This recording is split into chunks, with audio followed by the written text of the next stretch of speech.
সুপ্রিয় শিক্ষার্থী, আজকের অনলাইন ক্লাসে তোমাদের জানাই শুভেচ্ছা ও স্বাগতম। আজকের অনলাইন ক্লাস গ্রহণে আমি বাদল কুমার চন্দ, প্রভাষক Bangla, police lines school and college, Rangpur.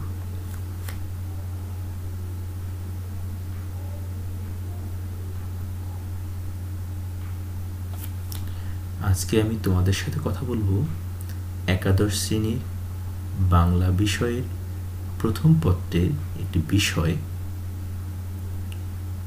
প্রবন্ধ।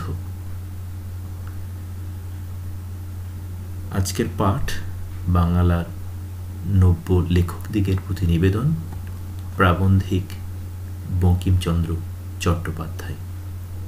এই প্রবন্ধটির কিছু বিষয় নিয়ে তোমাদের সাথে আমি আজকে কথা বলবো।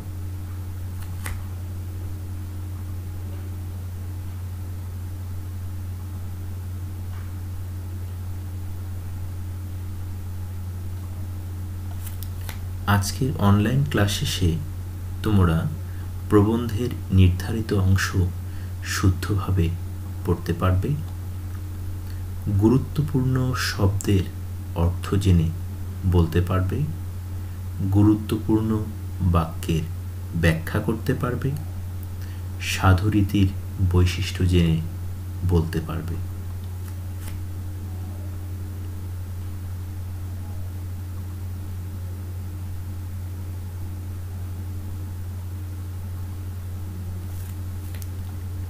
প্রবন্ধটি হচ্ছে বাংলার নব্য লেখকদিগের প্রতি নিবেদন, লিখেছেন বঙ্কিমচন্দ্র চট্টোপাধ্যায়। আমরা এবার মূল পাঠে চলে আসি। 1 নম্বরে তিনি বললেন, যশের জন্য লিখিবেন না, তাহা হইলে যশও হইবে না, লেখাও ভালো হইবে না। লেখা ভালো হইলে যশ আপনি আসিবে। 2 নম্বরে তিনি বললেন, টাকার জন্য লিখিবেন না। ইউরোপে এখন অনেক লোক টাকার জন্যই লেখে এবং টাকাও পায়, লেখাও ভালো হয়, কিন্তু আমাদের এখনো সেদিন হয় নাই। এখন অর্থের উদ্দেশ্যে লিখিতে গেলে লোকরঞ্জন প্রবৃত্তি প্রবল হইয়া পড়ে।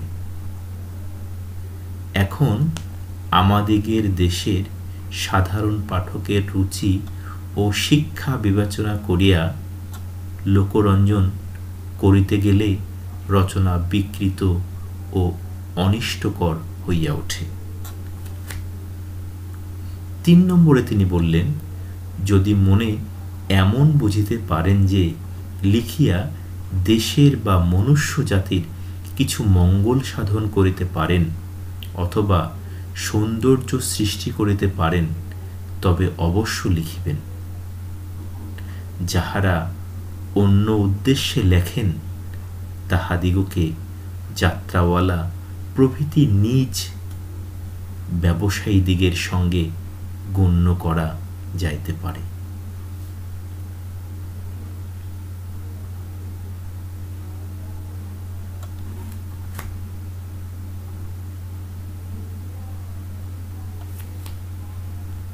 চার নম্বরে তিনি বললেন, যাহা অসত্য, ধর্মবিরুদ্ধ, পরনিন্দা বা পরপীড়ন বা স্বার্থ সাধন যাহার উদ্দেশ্য, সে সকল প্রবন্ধ কখনো হিতকর হইতে পারে না, সুতরাং তাহা একেবারে পরিহার্য। সত্য ও ধর্মই সাহিত্যের উদ্দেশ্য, অন্য উদ্দেশ্যে লেখনী ধারণ মহাপাপ। 5 নম্বরে তিনি বললেন, যাহা লিখিবেন তাহা হঠাৎ ছাপাইবেন না, কিছুকাল ফেলিয়া রাখিবেন, কিছুকাল পরে উহা সংশোধন করিবেন। তাহা হইলে দেখিবেন প্রবন্ধে অনেক দোষ আছে। কাব্য, নাটক, উপন্যাস 2-1 বৎসর ফেলিয়া রাখিয়া তারপর সংশোধন করিলে বিশেষ উৎকর্ষ লাভ করে। যাহারা সাময়িক সাহিত্য কার্যে ব্রতী তাহাদের পক্ষে এই নিয়ম রক্ষাটি ঘটিয়া ওঠে না। এজন্য সাময়িক সাহিত্য লেখকের পক্ষে অবনতিকর।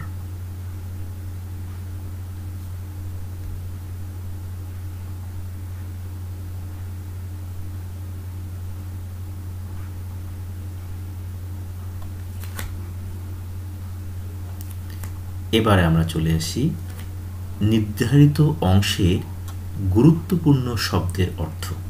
আমরা যে গুরুত্বপূর্ণ শব্দগুলো এখানে দেখতে পেয়েছি সেগুলোর অর্থ। একটি শব্দ হচ্ছে যশ, যার অর্থ হচ্ছে সুনাম। একটি শব্দ হচ্ছে লোকরঞ্জন, যার অর্থ হচ্ছে জনসাধারণের মনোরঞ্জন।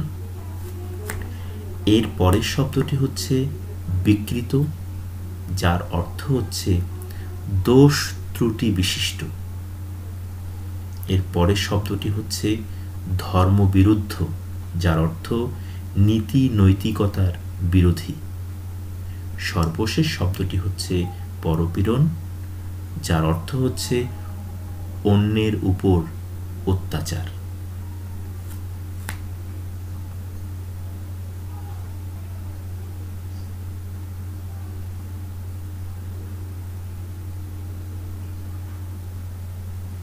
এবারে আমরা চলে আসি গুরুত্বপূর্ণ বাক্যের ব্যাখ্যা, যেগুলোকে আমরা অনুধাবনমূলক প্রশ্ন হিসেবে মনে করি।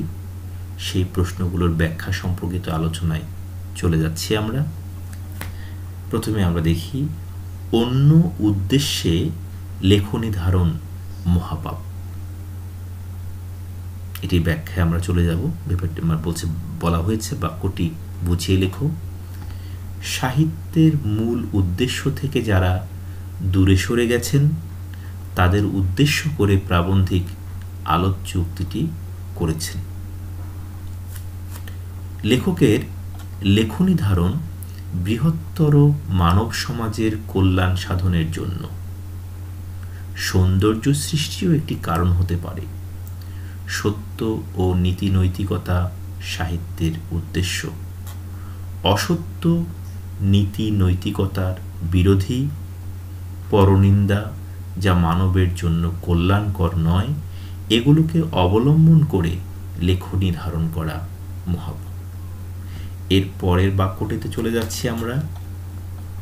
সাময়িক সাহিত্য লেখকের পক্ষে অবনতিকর কেন? সাময়িক সাহিত্যে অনেক দোষ থেকে যায় বলেই তা লেখকের পক্ষে অবনতিকর। সাময়িক সাহিত্যে প্রয়োজন বা কৌতূহলের তাগিদে লেখকগণ পাঠকের কাছে যা তুলে ধরেন তা উচ্চাঙ্গের সাহিত্য নয়। নির্দিষ্ট সময় পর পর এ সাহিত্য বিরামহীনভাবে বের হয়। এতে লেখকের মানসিক উৎকর্ষ সাধিত হয় না। তাই সাময়িক সাহিত্য লেখকের পক্ষে অবনতিকর। আমরা এভাবে অনুধাবনমূলক প্রশ্নগুলোর ব্যাখ্যা জানবার চেষ্টা করব। তাহলে আমাদের প্রবন্ধটা সম্পর্কে সম্যক ধারণা তৈরি হবে এবং আমরা যে কোনো প্রশ্নের উত্তর করতে সমর্থ হব।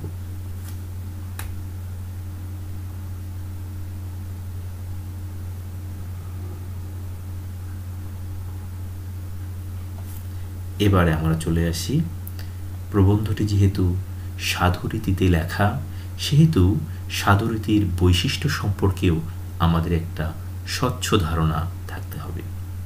সাধুরীতিতে ক্রিয়াপদ দীর্ঘ হয়। আমরা এখানে দেখে নিই, লিখিবেন একটা ক্রিয়াপদ যেটি সাধুরীতিতে লেখা, প্রবন্ধ থেকেই উদ্ধৃত করে দেয়া। এর চলিত রীতি হচ্ছে লিখবেন। সর্বনাম পদ দীর্ঘ হয়। আমরা দেখতে পাচ্ছি যাহারা। সাধুরীতি তৎসম শব্দবহুল হয়, যেমন সৌন্দর্য, আমরা বলতে পারি মনুষ্য, এই শব্দগুলো তৎসম শব্দবহুল বা তৎসম শব্দের মধ্যে পড়ে।